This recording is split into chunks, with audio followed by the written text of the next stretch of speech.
Un faccia a faccia, da un lato il ministro Urso, dall'altro gli imprenditori di Confapi, con il presidente di Padova Marco Trevisan, ai quali il responsabile del Dicastero delle Imprese e del Made in Italy porta una rassicurazione su un tema caldo, la transizione 5.0. Gli stessi che prima erano detrattori di questo strumento, considerando un brutto anatroccolo, inefficace per le imprese, che nessuno chiede perché non si riesce ad applicare, è diventato il grande bellissimo cigno che tutti vogliono che vada finanziato. Io prego un po' di coerenza.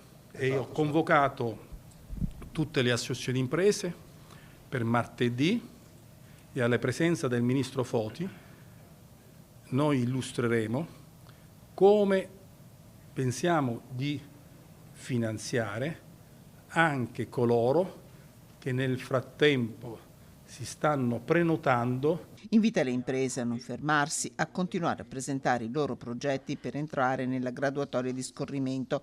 Dal 1 gennaio entrerà in vigore la nuova transizione 5.0, un provvedimento che il governo punta a far diventare strutturale. E sul caso delle acciaierie Valbrune e del bando per la concessione dell'area Bolzano, il ministro precisa: I suoi prodotti sono indispensabili per l'industria della difesa italiana.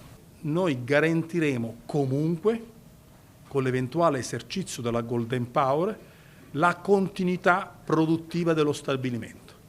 In altra sostanza, se la conclusione della gara e l'assegnazione di quell'area fosse a un'impresa che non garantisce la continuità produttiva siderurgica, noi abbiamo già annunciato che eserciteremo la Golden Power.